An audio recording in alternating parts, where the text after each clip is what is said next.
11장 남과 북이 갈라지다. 르호보암은 예루살렘으로 돌아와 유다와 베냐민 집안에 동원령을 내려 정병 18만을 모았다. 이스라엘과 싸워 르호보암의 왕권을 되찾으려는 것이었다. 그런데 하느님의 사람 스마야에게 주님의 말씀이 내렸다. 유다 임금 솔로몬의 아들 르호보암과 유다와 베냐민에 있는 온 이스라엘에게 말하여라. 주님이 이렇게 말한다. 너희 형제들에게 올라가 그들과 싸워서는 안 된다. 저마다 집으로 돌아가라. 이렇게 된 것은 나의 뜻이다. 그러자 그들은 주님의 말씀을 듣고서 예로보암을 치러 가지 않고 돌아섰다. 르호보암이 요새를 만들다. 르호보암은 예루살렘에 살면서 유다의 요새 성읍들을 세웠다. 그가 세운 성읍들은 베들레헴, 에탐, 트코와, 베추르, 소코, 아둘람, 갓, 마레사, 지프, 아도라임, 라키스, 아제카, 초르아, 아얄론, 헤브론이다. 이것들이 그가 유다와 베냐민에 세운 요새 성읍이다. 그는 요새들을 튼튼하게 만든 다음 거기에 지휘관들을 배치하고 양식과 기름과 포도주를 저장해 두었다. 또 그 모든 성읍에 큰 방패와 창을 갖추어 놓고 그것들을 매우 튼튼하게 만들었다. 그래서 유다와 베냐민이 그의 지배 아래 남게 되었다. 사제들과 레인들이 르호보암에게 오다. 온 이스라엘에 있던 사제들과 레인들이 저마다 살던 고장을 모두 버리고 르호보암에게 넘어왔다. 레인들은 목초지와 소유주를 버리고 유다와 예루살렘으로 왔다. 예로보암이 자기 아들들과 함께 그들을 주님의 사제직에서 내쫓고 산당들을 위하여 그리고 염소 귀신과 자기가 만든 송아지들을 위하여 직접 사제들을 세웠기 때문이다. 그리고 이스라엘의 모든 지파 가운데에서 주 이스라엘의 하느님을 찾기로 결심한 사람들이 레인들을 따라 예루살렘으로 와서 저희 조상들의 하느님이신 주님께 희생제물을 바쳤다. 그렇게 하여 그들이 세해 동안 유다 왕국을 튼튼하게 하고 솔로몬의 아들 르호보암을 뒷받침하게 되었다. 르호보암이 다윗과 솔로몬의 길을 따라 걸은 것이 세해 동안이었기 때문이다. 르호보암의 가족. 르호보암은 마할랏을 아내로 맞았다. 마할랏은 다윗의 아들 여리못이 이사이의 아들 엘리압의 딸 아비하일에게서 낳은 딸이다. 마할랏이 르호보암에게 낳아준 아들은 여우스, 스마리아, 자함이다. 르호보암은 마할랏 다음으로 다시 아비살롬의 딸 마아카를 아내로 맞았는데 마아카는 그에게 아비야, 아타이, 지자, 슬로밋을 낳아주었다. 르호보암은 아내 18명과 소실 60명을 거느리고 아들 28명과 딸 60명을 두었지만 아비살롬의 딸 마아카를 어떤 아내나 소실보다 더 사랑하였다. 르호보암은 마아카의 아들 아비야를 임금으로 만들려고 그를 형제들 가운데서 으뜸으로 첫 자리에 세웠다. 르호보암은 슬기롭게 이를 처리하여 여러 아들에게 유다와 베냐민 온 지역과 모든 요새 성읍을 나누어 맡긴 다음 양식을 넉넉하게 대주고 아내도 많이 구해주었다. 12장 이집트 임금 시삭이 유다를 침략하다. 르호보암은 왕권이 튼튼해지고 힘이 커지자 주님의 율법을 저버렸다. 온 이스라엘도 그를 따랐다. 그들이 주님을 배신하였으므로 르호보암 임금 제5년에 이집트 임금 시삭이 예루살렘에 올라왔다. 병거 1200대와 기병 6만 거기에다 수없이 많은 리비아 군과 수키 군과 에티오피아 군이 그와 함께 이집트에서 올라왔다. 그가 유다의 요새 성읍들을 점령하고 예루살렘까지 왔을 때 스마야 예언자가 르호보암에게 그리고 시삭 때문에 예루살렘에 모여든 유다의 장수들에게 나아가서 말했다. 주님께서 이렇게 말씀하십니다. 너희가 나를 저버렸으니 나도 너희를 저버려 시삭의 손에 넘긴다. 그러자 이스라엘의 장수들과 임금은 자신들을 낮추며 주님께서는 의로우십니다 하고 말하였다. 주님께서는 그들이 자신을 낮추는 것을 보고 스마야에게 말씀을 내리셨다. 그들이 자신들을 낮추었으니 내가 그들을 멸망시키지는 않고 가까스로 난을 피하게 해주겠다. 나는 시삭을 시켜 내 분노를 예루살렘에 다 쏟지는 않겠다. 그러나 그들을 시삭의 종이 되게 하여 나를 섬기는 것과 세상의 나라들을 섬기는 것이 어떻게 다른지 알게 하겠다. 이집트 임금 시삭은 예루살렘에 올라와서 주님의 집에 있는 보물과 왕궁의 보물을 가져갔다. 모조리 가져가 버렸다. 또한 솔로몬이 만든 금 방패들도 가져갔다. 그러자 르호보암 임금은 금 방패 대신 청동 방패들을 만들어 왕궁 대문을 지키는 호위대 장수들의 손에 맡겼다. 임금이 주님의 집에 들어갈 때마다 호위병들은 그 청동 방패를 들고 들어갔다가 다시 호위대실로 가져다 두곤 하였다. 르호보암이 자신을 낮추었기 때문에 주님께서는 그에게 진노를 거두시어 그를 완전히 멸망시키지는 않으셨으며 유다도 형편이 좋아졌다. 르호보암의 유다 통치. 르호보암 임금은 이렇게 예루살렘에서 세력을 굳히고 다스렸다. 르호보암은 41살에 임금이 되어 주님께서 당신의 이름을 두시려고 이스라엘의 모든 지파에서 선택하신 도성 예루살렘에서 17해 동안 다스렸다. 그의 어머니 이름은 나아마인데 암몬 여자였다. 르호보암은 주님을 찾기로 마음을 굳히지 않아 악을 저지르게 되었다. 르호보암의 행적은 처음부터 끝까지 스마야 예언자와 이또 환시가의 기록에 쓰여 있지 않은가. 르호보암과 예로보암 사이에는 늘 전쟁이 있었다. 르호보암은 자기 조상들과 함께 잠들어 다윗성에 묻히고 그의 아들 아비야가 그 뒤를 이어 임금이 되었다. 13장 아비야의 유다 통치. 예로보암 임금 제18년에 아비야가 유다의 임금이 되어 예루살렘에서 세 해 동안 다스렸다. 그의 어머니 이름은 마카야인데 기브아 출신 우리엘의 딸이었다. 아비야와 예로보암 사이에 전쟁이 벌어졌다.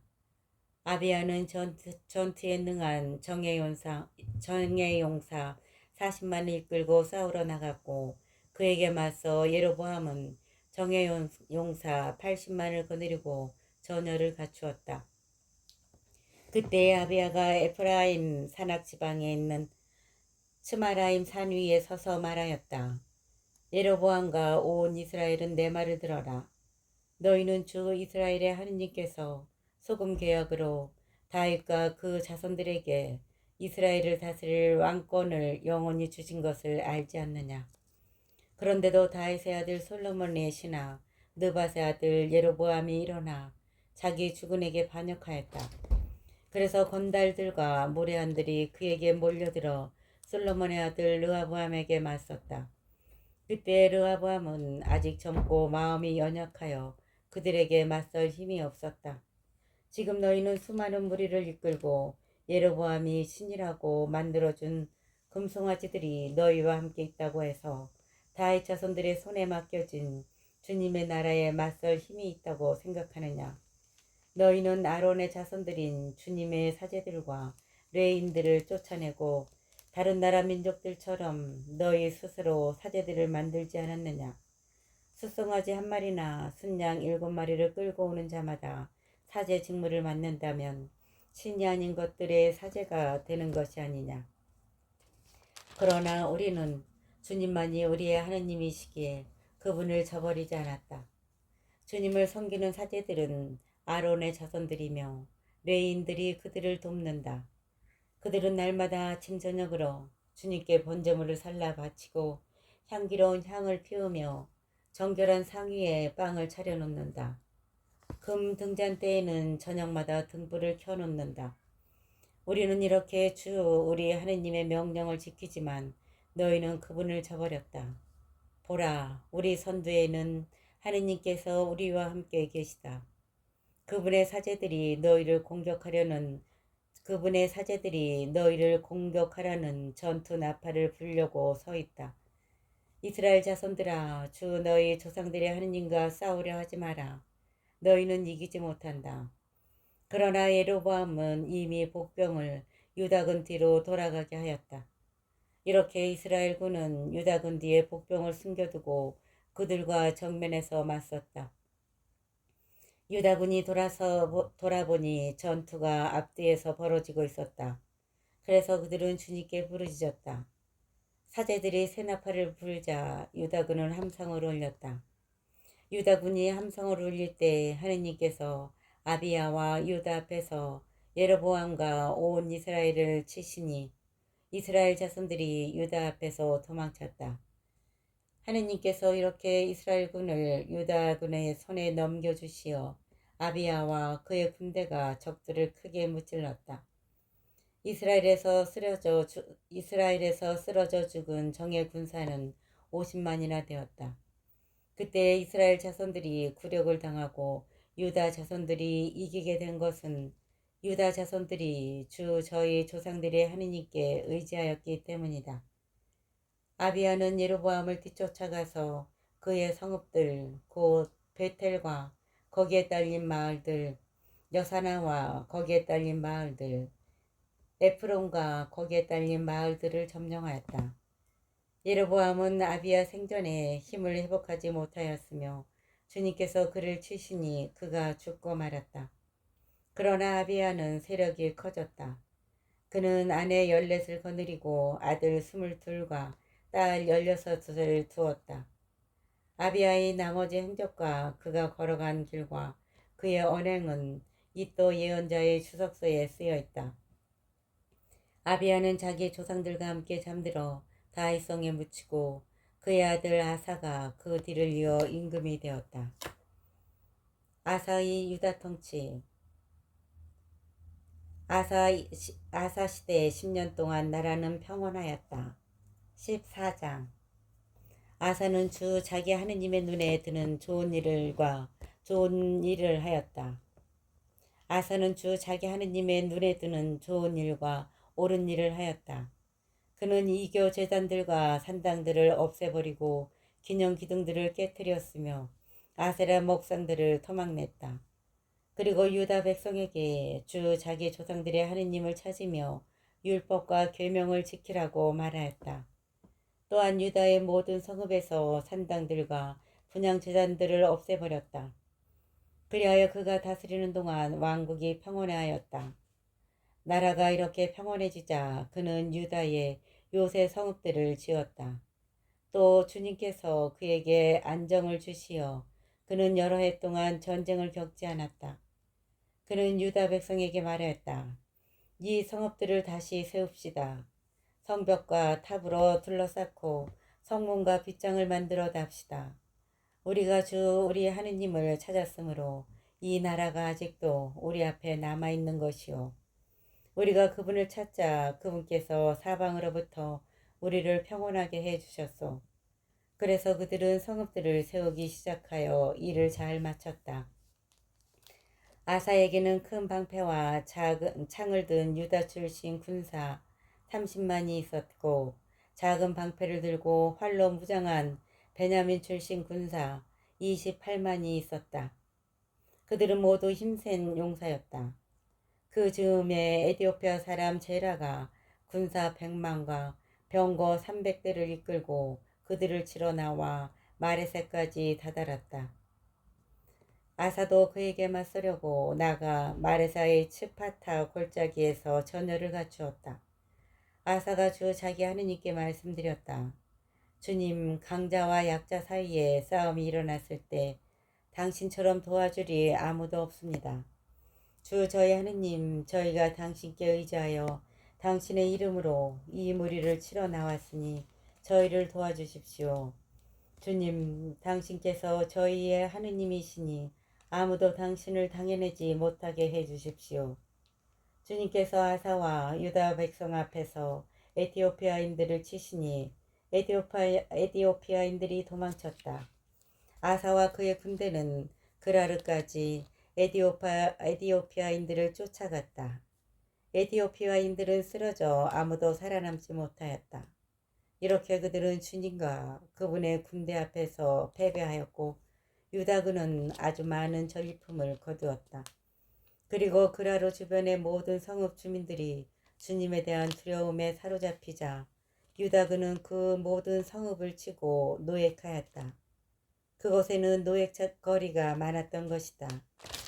그들은 가축 치는 자들의 천막도 쳐서 많은 양과 낙타를 끌고 나왔다. 그런 다음에 그들은 예루살렘으로 돌아갔다. 15장 아사의 개혁. 그때 하느님의 영이 오뎃의 아들 아자리아에게 내리니 아자리아가 아사 앞에 나아가 말하였다. 아사 임금님과 온 유다와 베냐민은 제 말씀을 들으십시오. 여러분이 주님과 함께 있으면 그분께서도 여러분과 함께 계시고 여러분이 그분을 찾으면 그분께서도 여러분을 만나 주실 것입니다. 그러나 여러분이 그분을 버리면 그분께서도 여러분을 버리실 것입니다. 이스라엘은 오랫동안 참 하느님도 가르치는 사제도 율법도 없이 지내왔습니다. 그런데도 그들이 곤경 가운데에서 주 이스라엘의 하느님께 돌아와 그분을 찾으면 그분께서는 그들을 만나 주셨습니다. 그때에는 온 땅에 큰 소동이 벌어져 사람들이 평안히 나들이도 못하였습니다. 민족이 민족을, 성읍이 성읍을 쳐부수었습니다. 하느님께서 온갖 재난으로 그들을 혼란에 빠뜨리셨기 때문입니다. 그러나 여러분은 용기를 내시고 여러분의 손에 힘을 잃지 마십시오. 여러분이 하는 일에 보상이 따를 것입니다. 아사는 이 말 곧 오뎃 예언자의 예언을 듣고 용기를 내어 유다와 베냐민 온 지방에서 그리고 에프라임 산악 지방에서 점령한 성읍들의 혐오스러운 것들을 없애버렸다. 아사는 이 말 곧 오뎃 예언자의 예언을 듣고 용기를 내어 유다와 베냐민 온 지방에서 그리고 에프라임 산악 지방에서 점령한 성읍들의 혐오스러운 것들을 없애버렸다. 그런 다음 주님의 집 현관에 있는 주님의 제단을 보수하였다. 그는 또 온 유다와 베냐민 백성 그리고 에프라임과 므낫세와 시메온에서 넘어와 그들 곁에서 나그네 살이하는 이들을 불러 모았다. 주 아사의 하느님께서 그와 함께 계시는 것을 보고 많은 사람이 이스라엘에서 떨어져 나와 그에게 넘어왔던 것이다. 그들은 아사 통치 제15년 셋째 달에 예루살렘으로 모여들었다. 그날에 그들은 자기들이 가져온 전리품 가운데 소 7,000마리와 양 7,000마리를 주님께 희생제물로 잡아 바치며 마음을 다하고 목숨을 다하여 저희 조상들의 하느님을 찾겠다는 계약을 맺었다. 그리고 주 이스라엘의 하느님을 찾지 않는 자는 낮은 사람, 높은 사람, 남자 여자 할 것 없이 다 죽이기로 하였다. 그들은 고함 소리와 함성과 새 나팔과 뿔 나팔 소리가 울리는 가운데 주님께 맹세하였다. 온 유다 백성이 마음을 다하여 맹세하고 정성을 다하여 그분을 찾자 그분께서 그들을 만나 주셨으므로 그들은 자기들의 맹세를 두고 기뻐하였다. 그리고 주님께서는 사방으로부터 그들을 평온하게 해 주셨다. 아사 임금은 자기 어머니 마아카마저 아세라를 위하여 역겨운 상을 만들었기 때문에 모후 자리에서 물러나게 하였다. 그는 그 역겨운 상을 잘라내고 조각내어 키드른 골짜기에서 불살라버렸다. 산당들은 이스라엘에서 없애버리지 않았지만 아사의 마음은 살아있는 동안 내내 주님께 한결같았다. 그는 아버지와 자기가 봉헌한 예물 곧 은과 금과 기물들을 하느님의 집에 들여놓았다. 그 뒤에 아사 통치 제35년까지 전쟁이 없었다.